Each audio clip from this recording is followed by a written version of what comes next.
On the evening of March 13th, a crowd in Cuba stormed their local Communist Party headquarters. They carried out the furniture, the computers, the propaganda posters, the photos of Castro. They piled it all up in the street and set it on fire. The crowd chanted "Libertad," freedom, abajo dictadura, down with the dictatorship. And then somebody started shooting. A 16-year-old boy got hit in the leg. And 5,000 miles away, in Beijing, somebody was watching this very carefully. How Cuba got here. Here's how you collapse a communist country. You take away the money. Cuba survived for decades on one thing: cheap Venezuelan oil. Venezuela gave Cuba fuel. Cuba gave Venezuela's dictator Nicolás Maduro a private army of intelligence agents. Cuban spies helped Maduro crush uprisings, detect coups, eliminate disloyal officers. It was a deal: oil for oppression. Then in January, the United States captured Maduro. The Cuban agents protecting him couldn't stop it. Many of them died trying. And just like that, Cuba's lifeline was gone. By March 8th, all 9 of Cuba's international airports issued fuel shortage warnings. Havana hit 15-hour blackouts in a single day. Hospitals ran on backup generators. Bakeries baked bread with firewood. By March 14th, the nationwide blackout was in its 8th day. No power, no food, no patience. That's when they burned the party headquarters. Cuba starts surrendering. And here's the part Beijing really doesn't want to think about. Cuba's president, Díaz-Canel, the guy who told Cubans to go fight for Venezuela after Maduro got captured, that same guy got on camera on March 13th and said he's opening talks with Washington. Not hypothetical talks. He said the words, serious and sensitive negotiations with the Trump administration. Cuba announced it would release 53 political prisoners. This came 2 weeks after Cuba's foreign minister met with Pope Leo XIV at the Vatican. And sitting behind Díaz-Canel in that press conference, Raúl Castro's 41-year-old grandson, Raúl Guillermo Rodriguez Castro, no senior party title, no official role, just sitting there, in the frame. The Castro family ruled Cuba for 60 years. Fidel, then Raúl. They handed power to Díaz-Canel in 2018. But now, when the regime needs to cut a deal to survive, a Castro shows up in the room. That tells you everything about who actually holds power. Xi Jinping doesn't have a grandson waiting in the wings. The CCP has no public succession plan. And that makes Beijing's version of this moment, when it comes, a lot messier than Cuba's. Now, why am I telling you about Cuba on a China channel? Because the CCP is watching Cuba crack open in real time. And the cracks inside China, they're already bigger. China's protest wave. Freedom House tracked 1,392 protests inside China in the first quarter of 2025 alone. That's a 50% jump from the same period last year. And these aren't quiet marches with signs. These are confrontations. March 5th, Lufeng, Guangdong. Young people light fireworks for the Lantern Festival.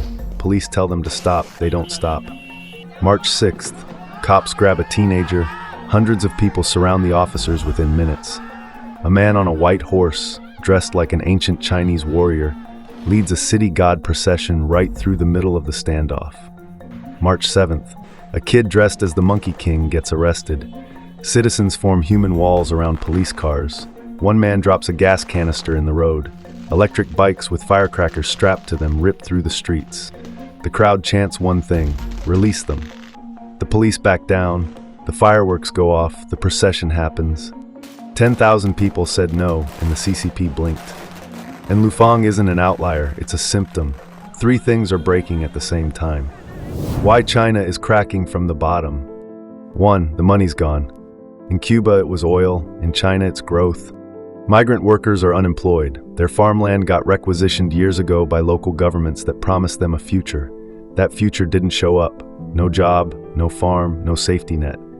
By the end of 2025, Freedom House recorded 661 rural protests, a 70% increase over all of 2024. And it's not just farmers. A company called Gold Dwarf, real name, ran a Ponzi scheme out of Changsha. When investors showed up to protest, the government didn't arrest the scammers. They arrested the investors. 2, the youth are trapped.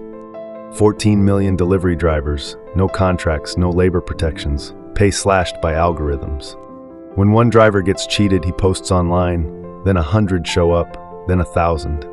December 2025 saw a wave of collective delivery driver protests, not organized by unions, organized by anger. On March 11th, a rider in Shenzhen slammed his helmet on the ground and said, 妈的，在深圳跑个这个狗团，跑了的18单，他妈的才77块钱。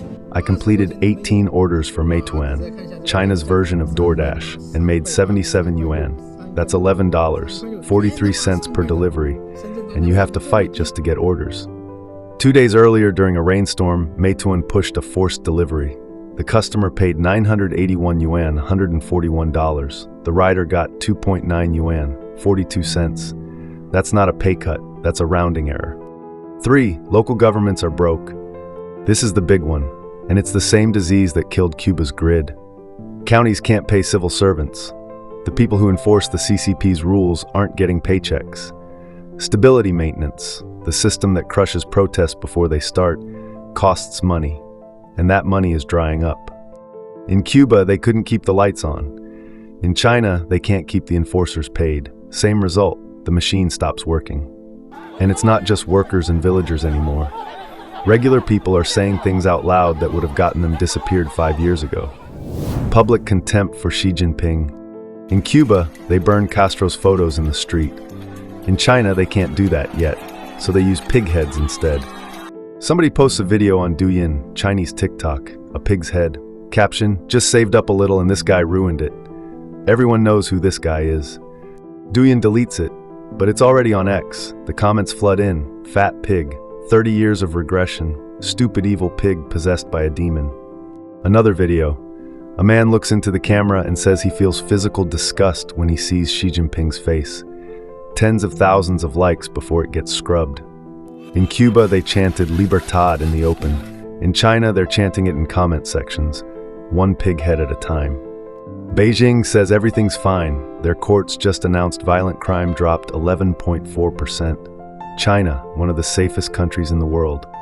Meanwhile, every apartment building has anti-theft bars welded to the windows and every school has armed guards at the gate. When the government tells you you're safe and the people weld bars on their windows, somebody's lying.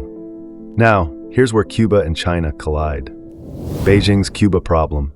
Cuba is one of the CCP's last communist allies. They joined the Belt and Road Initiative in 2018. Xi Jinping called it an ironclad friendship. Diaz-Canel called China a close friend and brother. On March 12th, the day before Cuba burned its party headquarters, Chinese Foreign Minister Wang Yi got on the phone with his Cuban counterpart.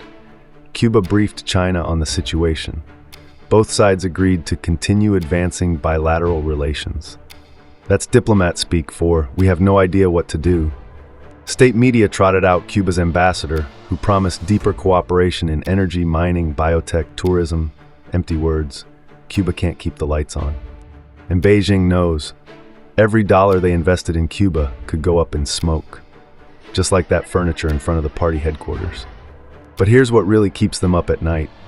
Chinese netizens saw the footage and they started writing.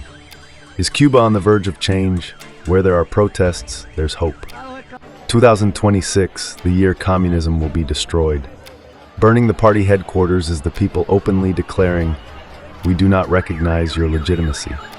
One Chinese netizen said on Douyin, 古巴的领导人在国家电视台宣布，他们屈服于压力，正式与美国进行谈判了，还首次允许联邦调查局入境古巴调查敏感案件，这是一个历史性的时刻呀！释放的信号令人深思啊。Here's what connects Lufang and Cuba.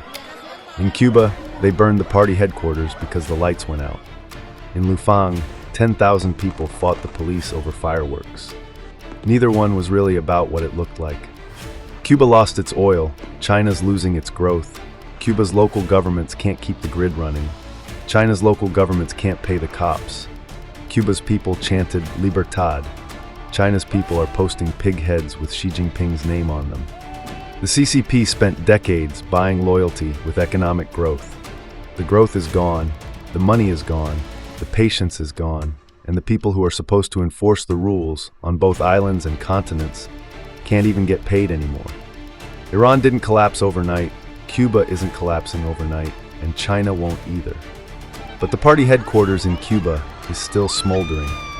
And in Beijing, somebody is staring at that footage, wondering if they're next.